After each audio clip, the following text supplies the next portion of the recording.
I believe if you can develop this habit of consistently optimizing yourself to understand what is the highest leverage activity I can do at any given time, you could do fixing things on a website, which is a $10 per hour activity, or you can go straight to negotiating with JVs, writing a book, speaking on stage, meditating, exercise. These are $1,000, $10,000 per hour activities. If you can build your day and your life packed with high value, lifetime producing activities, then not only are you going to make money right now, but you're also going to make money for the long term. And if you can do this over a period of time, then it just compounds.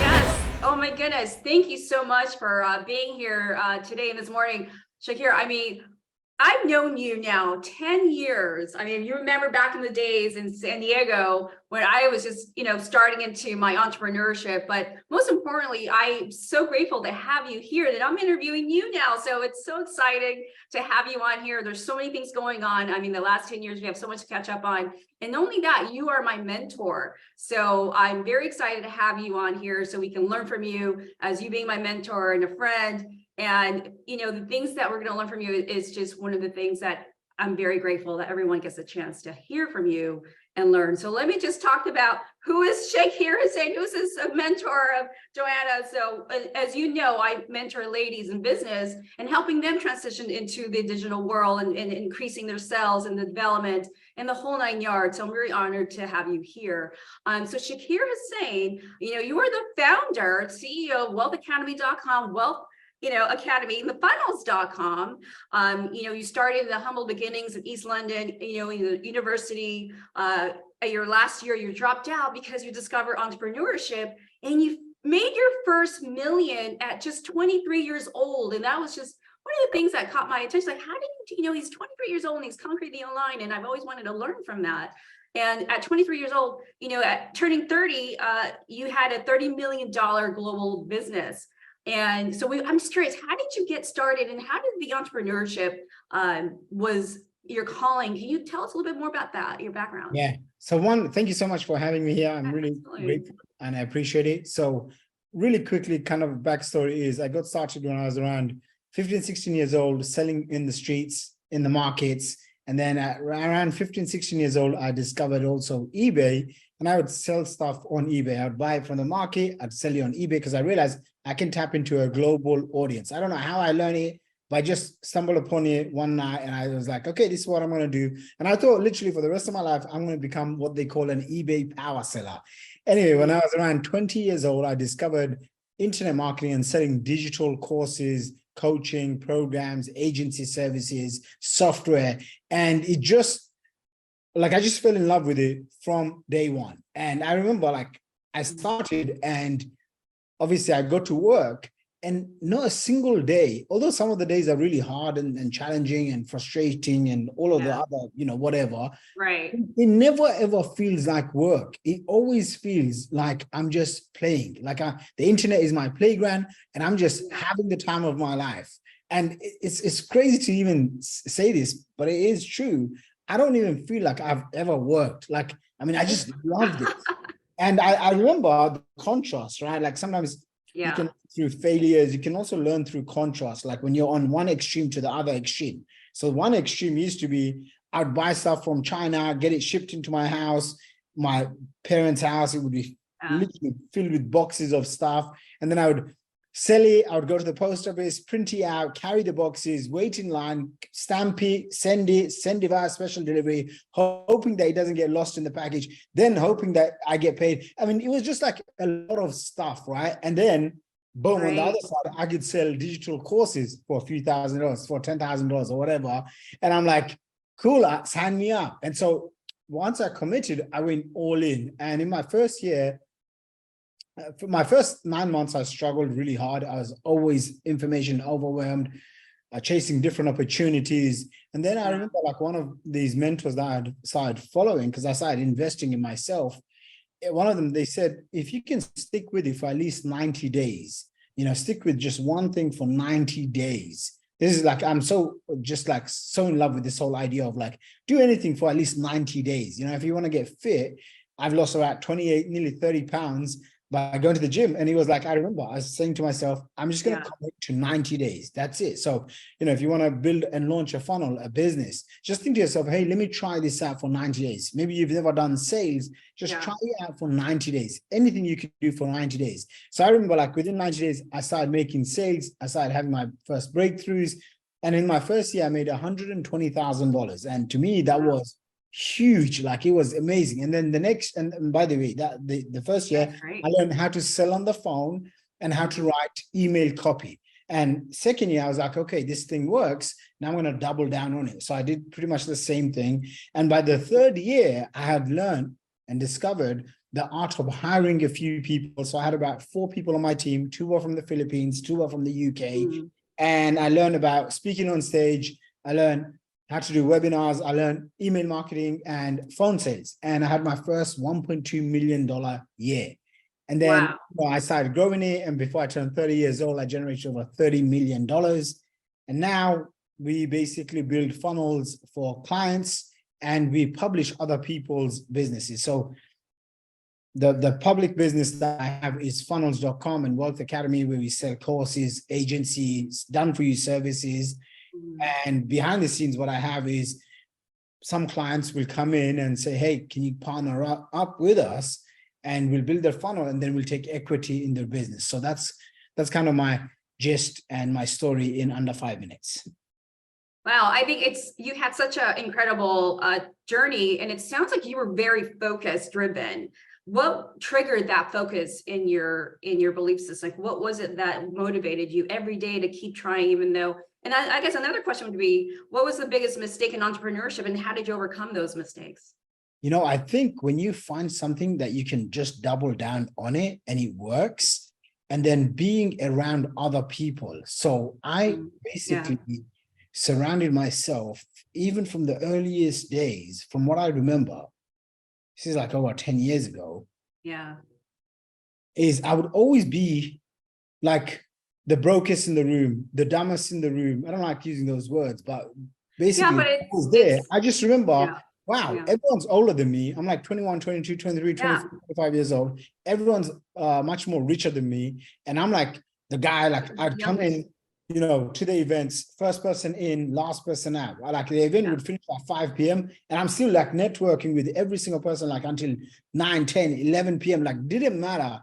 Because my head was like, this is a new way. This was 10 years ago, by the way. So some people are just coming online now because of the pandemic and all of this stuff. They're now open to wanting to make money online. When I got started, everyone was skeptical. No one even knew like what online marketing was. Facebook was just new. There was no such thing as Instagram, right? And so what we had to do, or what I did myself, is I would always find events. And I would go to like an event every single weekend, and I see it. And people will ask me, you know, how do I become successful, or how do I make $1 million, or they really want to become financially fit. And one is you have to develop the drive and the hunger. And I don't know if it's like a internal thing, but I think if you can put yourself in uncomfortable positions, right?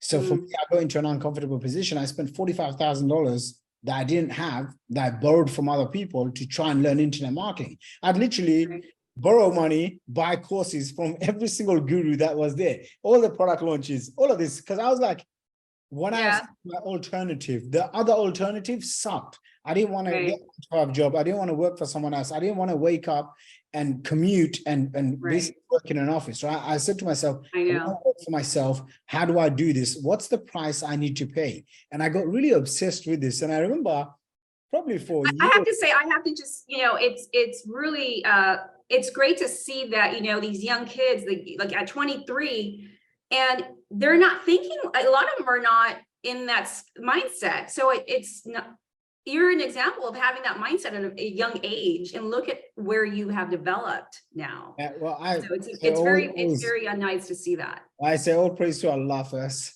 God has looked after me very well, and my dad, who has been the best role model for me when it comes to entrepreneurship, because he would take me to the markets, and he probably didn't even realize this, but back then I would see these people in the markets and they would be selling clothes and electronics and all of this stuff. And I would just think to myself, man, as soon as I'm older, I'm going to have my own store. I'm going to be selling clothes and electronics. Like I need to be on that side. Entrepreneurship. Like I had it developed within me from I guess a young age. And as I started meeting people, so I started traveling to America when I was around 21 years old.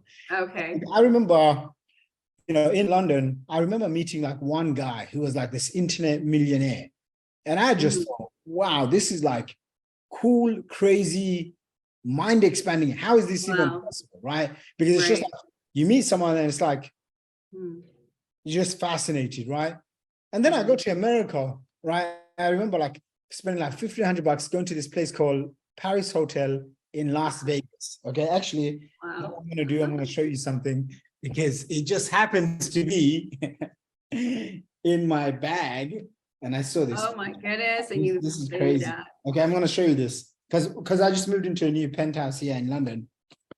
That's right. But I have this poster of the first ever event that I went to, okay, in Las Vegas. And if you see the date here, okay, can you see that? November 19th. Yeah. November 19th, 2009. Check that out. Oh my goodness. Okay. You still have that? I still have this. Like literally, I wrote a bunch of stuff. The text has gone out, but I've kept this picture on like my wall for over basically a decade, since 2009. Wow. And the first ever event I went to, okay, in Las Vegas. There you go. That's the ticket. There you go. You can see that, right? There. Yeah, 2009, November 19, 2009. And I remember going to this event and then meeting people that were millionaires. And you have to understand, in London, in the UK, they're really behind with a lot of stuff. And this is why gave me an unfair advantage. I saw Americans and just as a whole, very open-minded. Like in the UK, they're still very skeptical. They're very closed-minded. They're like, just like very behind. Like, you don't, how you go to America and then you find people and everyone's open to say hi and hello. My wife is American, right? And yes, I met her in London. She's awesome. So tell her hi for me. I will, and she will still say, tell me like no one wants to say hello. Like there's very few people that would be like, hey, good morning. Like they don't do that. In America, everyone's like, good morning. They talk to you. They're very friendly. They're very open. They're very entrepreneurial, right? And when I went to this event back in 2009, I remember meeting people, and it wasn't one. There was like probably 5, 10, 20 guys that were making like 100 grand a month, 100 grand a month. And I remember thinking, this is crazy. Like it just opened up my mind. And when I came back to London, I made a decision, hey, I'm going to take this thing fully serious. And then I went to another event, which was literally the following year. And this was in, there you go, March 31st, 2010. Okay, this was in a place called Boca Raton, Florida. And this place was filled with rich people. And I'm like, where I came from, I didn't see people with big yachts and fancy cars. Okay. Well, neither did I. So humble beginnings. I wasn't really going to Dubai. So I didn't really have this, right? Like I knew London, there's lots of rich people in parts of London. But going to that, what he did was he expanded my brain. He expanded my mind to what's possible. He expanded my reality. And then I realized that I could shift my thinking and my personality to create a new reality. I could shift and transition. That's key, though. I could transition and change my identity over and over again. And because I was able to do that, I developed a very open mind to always be in beginner mindset. So if you came up to me and you said, hey, there's this thing on AI, okay, my brain is like, okay, cool, I'm open to learning. If I never think to myself that I'm this expert in this field, or I'm like, those thoughts did come into my mind early on. And then I was very humbled very quickly. When it was like, oh yeah, I'm at the top of my game. Probably when I made a few $1 million a year, I thought it was a big deal. In your 20s?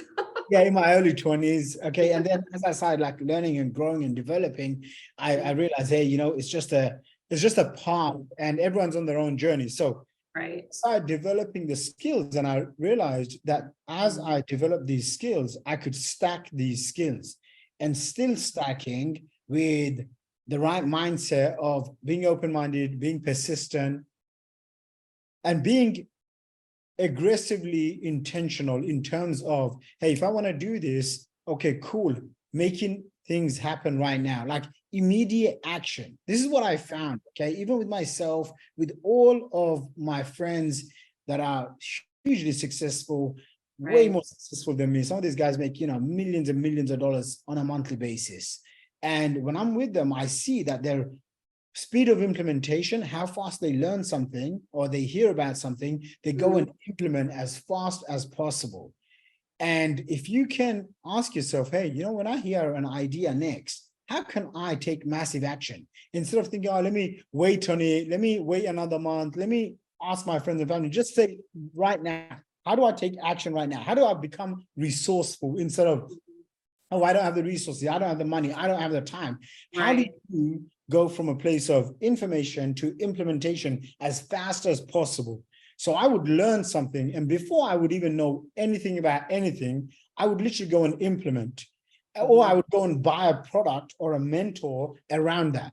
And I've hired and paid over, well over 750,000 US dollars just for coaching, consultants, mentors over the last decade. And it's like, if I can spend a little bit of money, whether it's $5,000, $10,000, $50,000 to get one new insight, that saves me time, that saves me 1 year, 2 years, 5 years of mistakes and bad habits and bad routines, then I can accelerate my growth. And I believe that if you can develop this habit of consistently optimizing yourself to, hey, how do I understand what is the highest leverage activity I can do at any given time? So you could do fixing things on a website, which is a $10 per hour activity, or you can go straight to negotiating with JVs, writing a book, speaking on stage, meditating, exercise. These are $1,000, $10,000 per hour activities. If you can build your day and your life packed with high value, lifetime producing activities, then not only are you going to make money right now, but you're also going to make money for the long term.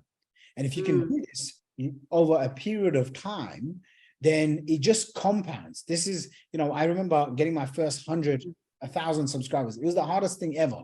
By the time I got my first 10,000 subscribers, I had my first $1 million.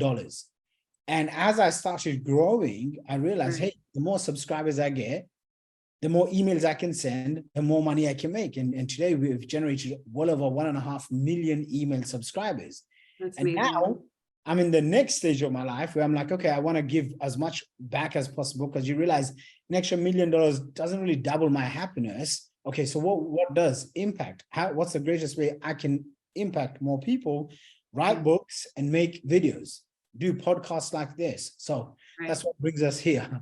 And I think it's you nailed it. And what we're learning from, what you were saying, key things I'm writing down some notes from you, what you're telling us is having that mindset, in the environment, you surrounded yourself with winners, you surrounded yourself with people that have purpose, that are driven. So you are adapting this environment. So we learned mindset, environment, finding a coach and taking a lot of action, implementing right away. So that's what the takeaway I'm hearing those are key things to maintain that as you're growing is, the mindset, environment, getting the coach, and you're starting your early career, learning, because you're saying you kept learning, but you were consistent on that. So that's very valuable. Energy, right? And energy is what attracts other people to you. And I've seen this. I've seen the people that have the most energy, they go out, they make the deals. They're the ones making videos. They're the ones going out, making that extra one sales call, that extra email, that extra podcast.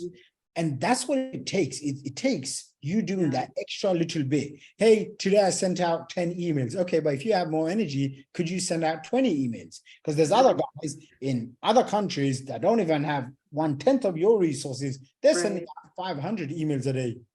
So when you start looking at that, you're like, okay, I got a double, and not even double, I got a 5x my output. How do I increase my productivity? How do I get more things done in less time? And one of the formulas that I've used in my life is literally focusing on $10,000 per hour activities. And that sounds like a lot. It is a lot, you can maybe change it to $1,000 per hour activity, or even $100 per hour activities. And you can write down, hey, what are things, maybe cleaning, doing the laundry, driving around, doing your diary, managing emails. These are very low end activities. Unless you have a personal passion for it, try to outsource as much as possible. And then focus on the higher level activities, building sales funnels, creating content, coming up with ideas, coming up with offers, journaling so that your mind can open up. I mean, I get some of my best ideas when I'm not actually on my desk, which sounds weird, but it's when I'm away from tech, when I'm maybe in the gym, or I'm having a cold shower, or I'm doing cryotherapy, which I do every single day, and I'm freezing myself for like 6 minutes, and I'm just my brain is just filtering out ideas. And a framework that's helped me is when I have a huge to-do list to do, I'll list it out and I'll ask myself, hey, is this urgent, or can this be delegated? And there's this formula that I discovered many years ago, DEAL, delegate, eliminate, automate. DEAL. What's the deal? Okay. So with everything, for example, I'm doing this podcast. What's the deal? Can I delegate it? No. Can I eliminate it? No. Can I automate it? No. If I do it, can I leverage it? Yes. Okay, I'll do it. So it's like DEAL, delegate or do. Okay, so it's either someone else is going to do it or you're going to do it. Like in this podcast, I'm going to do it, right? So I'm doing it. Every single activity, for example, after this podcast, I have 2 more calls and then I have to send out an email to my list. Okay, these are things that I'm doing. I have to do it. Whereas there's maybe 5 new clients that just came in and they need their funnels built. Okay, that's not my job. That's my team's job. I'm going to delegate it. And one cool little hack that I've used for probably over a decade is just having little timers. So I have like these little timers. I try to not use my phone. There's this technique called the Pomodoro technique, which is like you work in 25-minute blocks or 50 minutes and then 10-minute break, 50 minutes, 10-minute break. So each day I try my best to use one of these timers, not on my phone, because then I'm staring at my phone. And I'll just put a little time. So you can see maybe 20 minutes or that's good. That's minutes. Good to have that. You can get these on Amazon for like 10, 20 bucks. Okay. And then I need to get one of those. Get them. And then I'll challenge myself. Hey, I will not do anything except for just doing this for the next 20 minutes, for the next 50 minutes. And you see how much more you can get done and just challenge yourself. Like, for example, today, my challenge is to get 8 times 30 minutes of blocked work. So which works out to be 4 hours of focused work. That means, no social media. And when I log into my social media, I have different apps that blocks everything. So like, some people, when you go onto Facebook, that's good, because our media world, it can be so distracting, and every minute you have to be in charge of what comes in. Okay, I learned this as well. GIGO. I learned so many things. Most of them I try to give credit, but because these are long habits, I think maybe I got this from Brian Tracy or whoever. GIGO, garbage in, garbage out. So I don't watch TV. I don't watch the news. I don't watch or take in anything that's not going to help me, my family, my friends, my clients, my future. And so GIGO, anytime I find myself reading some sort of newspaper or whatever, I just ask myself, hey, garbage in, garbage out. So when I'm on social media and I find myself scrolling too much, I'll just delete the whole app. I'm like, I don't care. Because none of this stuff will make you money. Consumers don't get paid. Producers get paid. True. That's so key. Every time you're on social media, just ask yourself, hey, am I actually producing something or am I consuming someone else's content? Something? Okay. That's what I found myself watching Andrew Tate's 5-hour video. It was great with Patrick Bet-David. I loved it. And then I realized, wow, I watch it on like 2x speed or whatever, but I was like, I just consumed all of this. I need to be focused on producing. Producers get paid, consumers don't. So each and every single day, ask yourself before you even start consuming anyone's text messages, WhatsApp, social media, Instagram, Telegram, whatever, just ask yourself, hey, in the first 1 to 3 hours of my day, how can I just produce content? How can I produce value? This is the surefire world of creating cash flow, wealth. And for me, what I found is fulfillment, right? If you're fulfilled at what you're doing, then you want to show up, then you want to over deliver in everything that you do. And it comes across, your clients are going to feel it. This is why I have clients that joined my inner circle program. You know, it's a Yeah. $50,000 investment. I've had like 250 people join that program. Why? Because when clients are speaking to us, or myself, my team, they're like, this guy's going to go way beyond, above and beyond for whatever he's promising. And the only reason I can do that is I'm very clear on here's who I am. I have massive conviction and certainty and belief that if I sell this, the client is going to get this result. And obviously we have tons and tons of success stories and testimonials. And I'm building on that. So you have to ask yourself, hey, how do I build on the day before? And maybe you've had a not so good day. It's okay. Just ask yourself, what do I have to do? Marketing, sales, customers, fulfillment, product development, finances, operations. Who can come and help me? This was a big breakthrough for me as well. In the earliest days, before I even made my first $1 million, actually, when I was just starting out, the first person I got was a personal assistant. And I mean, I had no money, but I was like, I need a personal assistant. It was like the craziest thing. And I was paying them $300 a month, okay, which is like £200 a month. Yeah. And they would do all the things that I didn't want to do, or I didn't want to learn. Because I discovered, hey, if I focus on sales and marketing, closing deals, doing big stuff, joint venture partnerships, you know, up with big media deals, media buying, doing webinars, doing stuff that I can't necessarily outsource fully, then I can just focus on that. And so from day one, I just had this.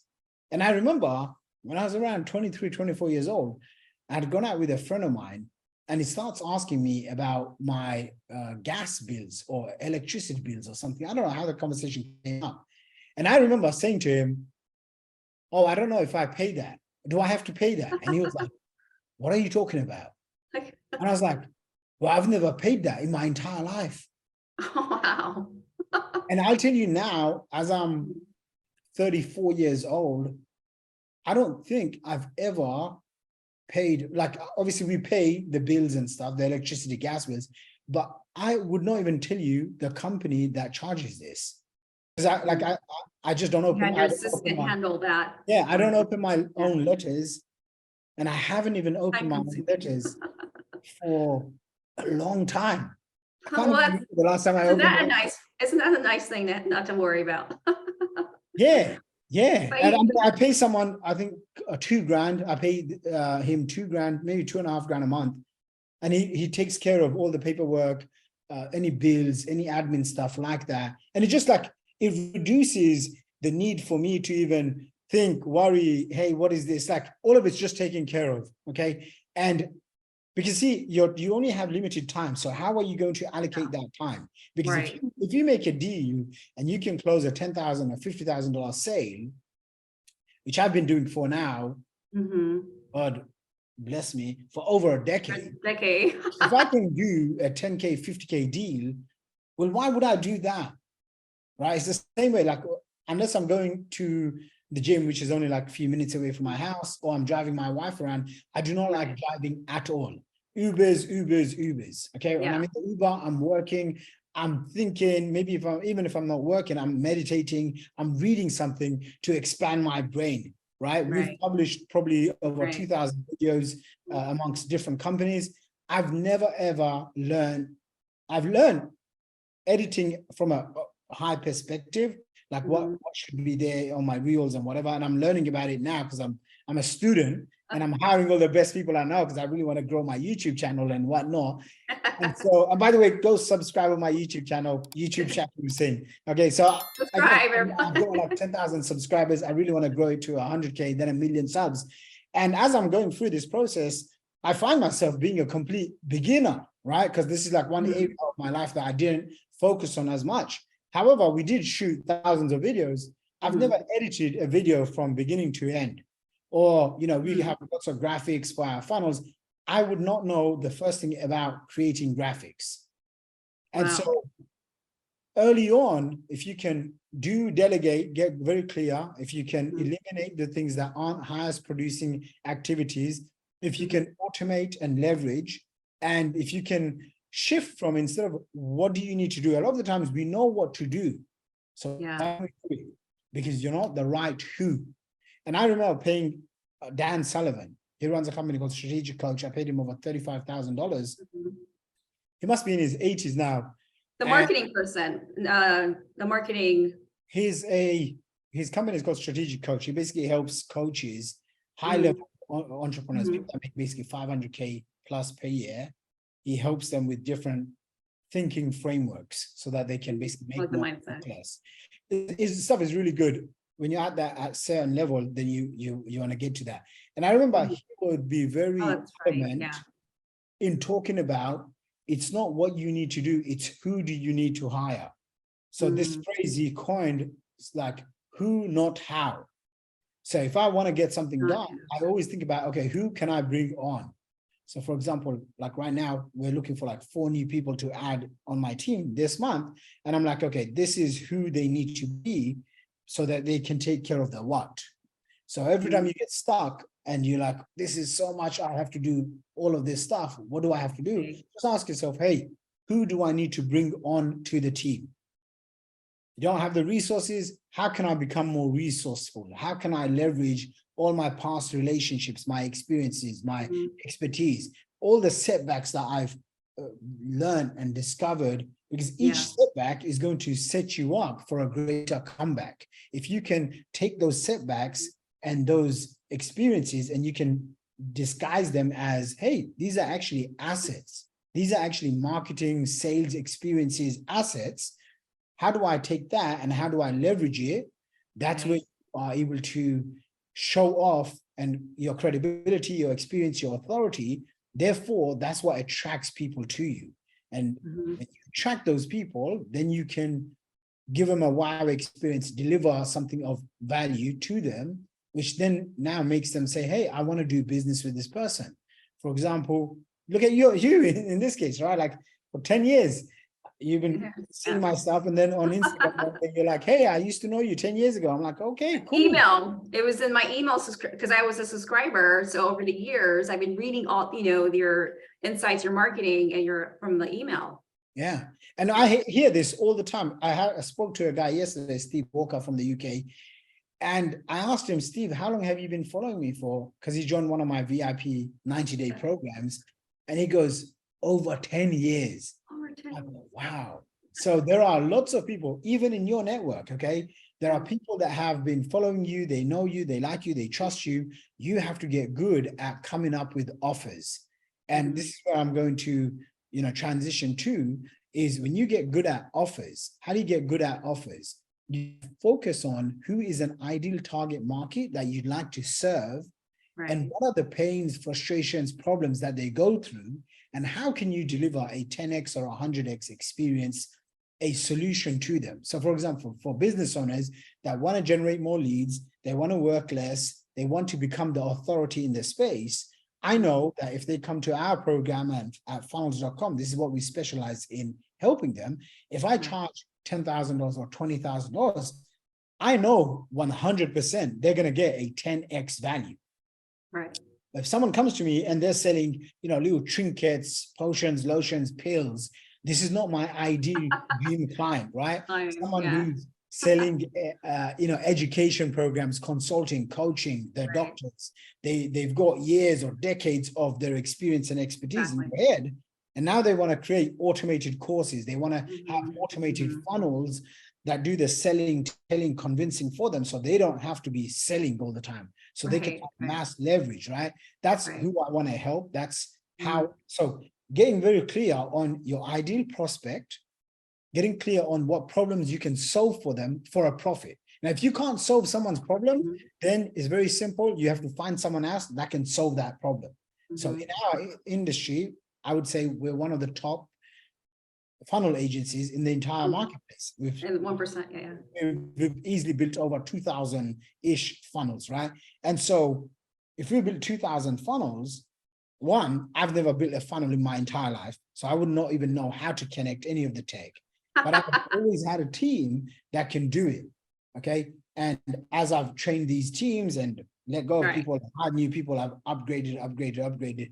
And so in your case, you can ask yourself, hey, who can I bring on to deliver this service? You're a sales expert. You've been doing sales for over a decade. Okay, maybe someone comes to you and now they want marketing help. Well, you can sell a service and then hire someone and delegate the marketing solutions so that they can get delivered. And this is a concept a lot of people actually find it very hard to grasp. And this is where the imposter syndrome comes in, and the path to perfectionism, and all of these things just hold people back. So if you can have these little shifts, who, not how, whatever the problem of the person that you're trying to solve, if you can solve it, then you're going to get paid. And that's really what entrepreneurship is, right? Yeah. I was telling my wife, I want to buy this new domain name, and it's like $100,000. Like, and I'm like, you know, I got to buy this in the next like 3 days or something. I know I got it. And then I was like, I need to pay for it in the next 3 days. And she's like, how are you going to do that? And I was like, it's simple. I have to just find, you know, I just go to my clients and I'll figure out, hey, who has a problem that I can solve? And if I charge $50,000 or $20,000 for the solution, I just sell 5 of them, and boom, that's the $100,000 there. And obviously, if you're new to and you're listening to this, you're like, what are you talking about? But this can be the reality for you if you develop the skills, if you understand skill stacking, if you understand negotiations and deal making and selling high ticket programs. There's always room for the best. So if you can position yourself as the best, you can partner up with the best, you can become the best, you will always have money. That's my core belief. That's why I'm not worried about the recession or pandemics or anything like this, because there's always going to, like, I'm not afraid of AI or AI taking over my marketing. And that's what we've been hearing now, you know, in the public. They're like, oh, AI is taking our jobs. They're going to be taking our careers. You know, don't have kids because AI is taking over. It's like, no, I saw that interview. It's that fear factor. But yeah, you were right. Like you were saying, you know, like you're not having that being an obstacle. You're finding some solutions and take an advantage of, well, how can I take advantage of this? Absolutely. And if you commit to becoming an exception, meaning no matter what comes your way, you're going to adapt, you're going to learn, you're going to develop, you're going to seek out mentorship, then you're always going to be 1 step, 5 steps, even 10 steps ahead of the average person, right? And so, you know, AI is coming. Great. I have to just become a student again. I have to go and join masterminds, mentorship programs. And actually, that's exactly what I've done for the last 6-ish months. I've joined 3 different masterminds, all focused on AI. Yeah. And I see some of the stuff that they're doing. You know, one is replacing like 20 or 25 people from his team or something. He's got like 25 AI assistants, and they do everything from write copy, do legal work, admin. They even answer his WhatsApp messages. And I'm like, this is crazy. Yeah, this is crazy. Like I have not even, I mean, I was guilty over the last 6 months. And so now this week, actually, I'm getting a crash course from him. And then after I get a crash course from him, I'm now going to host my own AI summit because I want to learn these things. So now what I'm going to do is I'm going to bring on like maybe 10 of my friends that are already in the AI space, or they're building gadgets and gizmos and whatever. I don't really care what they're building. I mean, I do, but I don't really care. I want to learn for myself. So now what I'm going to do is I'm going to host a 3-day summit, virtual summit. By the way, if you're interested, wealthacademy.com/AI. Okay, check it out. It's going to be a 3-day summit on basically using artificial intelligence, ChatGPT, and a whole bunch of other cool stuff. And I'm literally just going to interview all of my friends. I might just hire 2 other experts as well if I can't get hold of them for them to come and join my summit. And I'm going to have now 10 to maybe 20 hours of valuable information that I'm learning. And I'm also going to be sharing that with as many people as I can. So see, that is an example of creating value through entrepreneurship, right? Like I know lots of people are scared. Lots of people want to learn this. Where do you start? Who do you go to? Okay, because I have a community and I have trust with that community of customers and prospects, I can be the leader for them. And doesn't necessarily mean that I have to be the expert. I'm not claiming to be an expert in AI whatsoever. Okay, but I know some people that are on the way to becoming AI experts. I wouldn't even call them AI experts, right? But what I do is they know 10, 20, 100 steps more than the average person. So if I bring them on, I do a summit, now I get to elevate my credibility. Okay, I can maybe offer some sort of program, partner up with them. And again, this is how you create value, you deliver it, and then this is how you create value, this is how you deliver it, and then this is how you create massive amounts of wealth. That's absolutely. And I agree with you what you were saying, like, you know, with the recession that's going on, like you're combating that, and you're always thinking, okay, well then how do I tap into the AI, how to create the summit? So you're creating solutions. Well, though there's a problem, how do I take advantage of the solution out of this problem? So that's a good takeaway. It's just having that mindset of how do I take this obstacle, this economic turnover, how do I find the solution out of this? And find, like in our, you know, in my coaching consulting business with the ladies, like, yeah, it's how do I add value to help them, where if it's digital marketing, selling online, or if it's, you know, how to navigate technology platforms online. And we have resources now in the network that we have, the partnership that you and I have in terms of that, we definitely can add value to that space and say, hey, you know what, there's a recession going on, but these are resources that you can tap into, and it's right here in front of you. So I think it's great to think that way and not have those obstacles in the recession that we're facing right now. So it's good to hear that it's about solution driven. Yeah. So Joanna, I just want to say thank you so much. Thank you. Thank you so much for allowing us to have this interview. Absolutely. So we're gonna wrap it up here. Absolutely. And if you guys are interested, check me out on funnels.com or Instagram, YouTube, Sheikh Hussain, you'll find me. With that said, God bless everyone. I'll see you guys at the top.